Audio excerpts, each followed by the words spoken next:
Welcome to another edition of the Bridges Bulletin. Let's get started. Hello everyone, this is Diane Bridges. I'm a coach and confidant for men. Today I'm going to be discussing planning and why it's so important to the overall success of your life.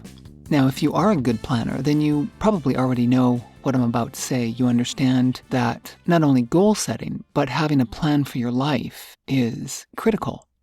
An overall plan helps you break down your goals and your life on a day-to-day basis, which is vital for setting intention. And intention helps us to focus.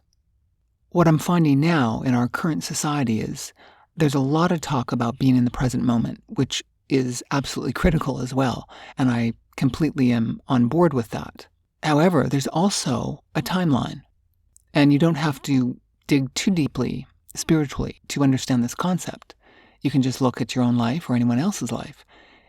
Your life started on the day that you were born or conceived, however you want to look at it, and it will end on the day that your physical body passes away. So there is a timeline there. None of us knows exactly how long it will be, but we know there will be an end. So let's take a very small example. Let's say you have an overall plan of becoming healthier. You want to change your eating habits, maybe lose a few pounds and get in better shape. And you want to do this over the next 6 months. However, the next morning, you have a craving for a donut. Well, that doesn't fit with your overall plan for the next 6 months of getting healthier and eating better. So with that focus in mind, you can choose to have something much healthier. But without an overall plan, you can easily convince yourself that, it's no big deal, it's just a donut. I will have a salad this afternoon. But that's my point. With intention and focus and a plan, you don't have to play those mind games with yourself. You can be healthier and choose to allow yourself to have a donut once or twice a month at a specific time and have that donut and enjoy every single bite. And if you don't have a plan for eating better and getting healthy, it's easier to talk yourself into it and at the same time have an underlying feeling of guilt. And so that's my point with having an exit strategy. Have a plan. I remember I was in a coaching session with a client, and she was someone who was a manager at a retail store and was very successful. It was a great shop. She'd been there 6 months, and in those 6 months, she helped to raise their revenue by about 130%. It was really remarkable. She'd done a great job, and clearly she was very smart and very competent. She was in her 40s, and I was curious about where she saw herself in a few years. So I asked, what is your exit strategy? Which for business especially is a very common question, and it's a common part of a plan. And she looked at me like I had two heads and had no idea really what I meant. And she insisted that she lived for the moment and lived for the day. So I tried to explain my point by saying, well, at some point this will end.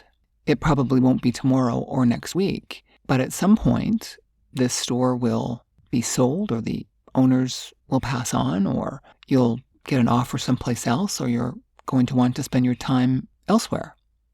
My point ultimately was that it will end someday, whether it's tomorrow or 25 years in the future. And she really did not understand that concept. And I will say for a long time, I was in that camp as well. However, I have learned the importance of looking into the future and having a plan for it, even if it's a loose one, so that the decisions that I make today in the moment have reach, have intention, and frankly, a lot more energy behind it. And so that's my point with having an exit strategy. Have a plan. Plans can change, they are living documents, but they create intention and focus in a certain direction, very much like somebody throwing you a rope from the other side of a rocky valley. The rope is firmly planted on the other side of the valley, but there's no real pathway to get there. But you see the rope. You pick it up and you follow it. And there's lots of slack in it, so you can drape it over smaller rocks to help pull yourself up over it instead of having to try and climb a huge rock. It's very much like that. But when we want to just live for the day without a plan, then it's more likely that we get to let ourselves off the hook. We don't require ourselves to use discipline, not as often as we could. Anyway, we don't allow ourselves to focus fully on the moment, and we allow the opportunity for negativity and some darkness to slip in to our energy system. And having a plan for your life is a great place to start. You can build intention, build focus, make better decisions, and have a better life. So I hope that's given you some food for thought. My name's Diane Bridges. You've been listening to another segment of the Bridges Bulletin. I specialize in helping men understand women better. I have an ebook and course to help you do that. Or if you just need somebody to talk to about a specific situation in your life with a lady that you love and that you live with or perhaps work with or someone in your family, I can really help with you understanding the dynamics between men and women. Every interaction with a woman is an opportunity for you to use your authority as a man, become a greater leader, and become stronger as the man you are. Thank you for listening, and have a very sensual day.